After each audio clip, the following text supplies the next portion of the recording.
let's play around with this a little bit more. Let's look at a property. We're going to go into design, and we're going to take a rectangle, drag it in there. We could also just drag it down here, and it plops it in at 0, 0, and move it around. Okay, so it's a little hard to see, so I'm going to set both of these to a blue color.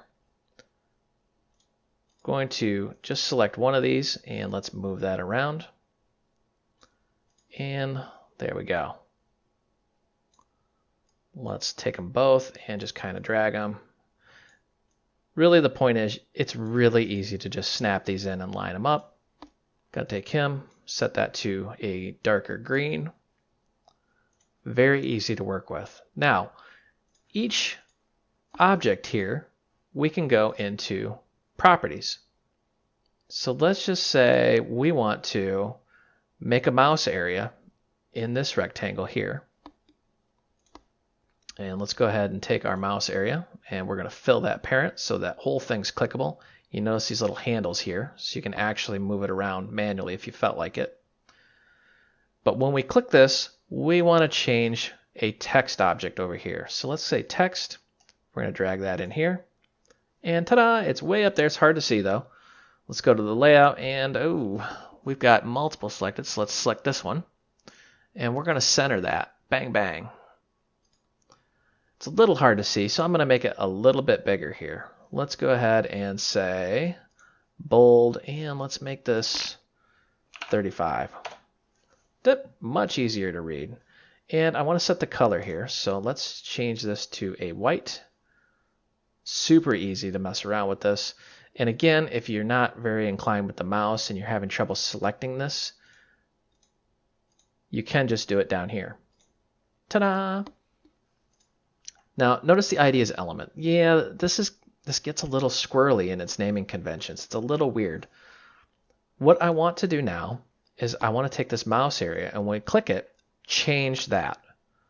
There's two ways we could do this. First off, we could go in here, and we could go to a connection, mouse area on-clicked, and we can open that connection editor, and we can actually type in the code here. So we could say, what was it, element.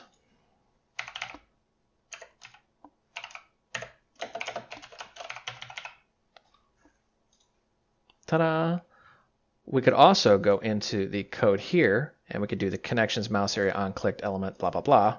And let's test all this just to make sure it works. So now when I click this, hello! There's another really cool feature, and it's called a property. We haven't played around with it a whole lot, so I'm going to click this guy, this green rectangle. I'm going to flip over to properties, and ta-da! There it is. Not super helpful. What does this mean? Property 0 string. What? This makes absolutely no sense. And trying to click on it, it doesn't bring up an editor. Right click doesn't matter. You notice how sometimes these change? You can edit them in place, so you can say like title, it is a string, and I want to set that to nothing, or let's say hello by default, or we could change this to title. It's just a little weird that it's different than these others where you can actually do stuff with them. It's just this in-place editor. You can also go in here and voila, there it is. So it doesn't matter if you use this little guy or if you actually, let's go ahead and delete this. Notice how it disappeared down here. So we're going to say property, string, title, and you notice how it's doing it down here. And in pretty much real time, it's updating it. You might notice a little bit of lag, especially if you click off on a different element, but it's not super bad. So what we can do now is go back here and go back to our connections. And if you don't like messing around with all these little editors and things, you can absolutely do it in here. I do this quite a bit. There are times I get frustrated, I just go right back to here and do it. So doesn't really matter which way you do it. All right, let's go here, and we're going to say rectangle 1 title equals hello. So really what we're doing now is we're changing that property.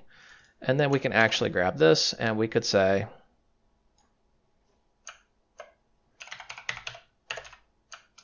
title. Ta-da! So we're grabbing that right there. And we could actually do it up in the editor as well.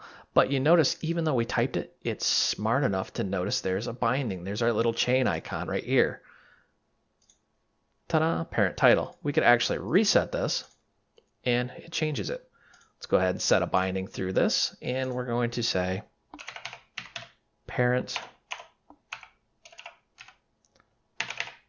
Now, this is where IntelliSense will fail us. You notice how it's not smart enough to go in and figure out what's going on. You could say, okay, well, I want the rectangle 1, and then, nope, it's still not there. Oh, that is frustrating. So that's one of the little gotchas. Let's go ahead and just, I want you to watch right here how it changes automatically. So we're going to say parent, and we're not even done typing, and it's already got a binding icon in there. And it automatically changes it to the text. Now you can, let's get rid of this. You can go in, and let's say you don't like doing it that way. And it's gone, so you can just click this, set binding. And even though these are not super helpful, you can actually just type it. And once you click OK, it's smart enough to figure things out. Let's go ahead and check this and make sure everything just works. Save and run. Now when I click this, it should change that.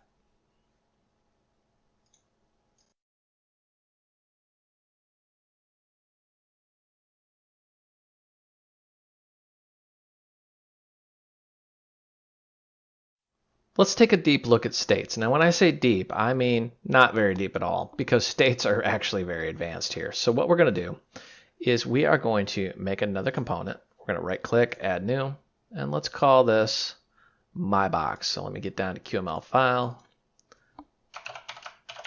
my box, and we're just going to leave it as default. Notice how it's an item right off the bat. So let's go into the designer. Now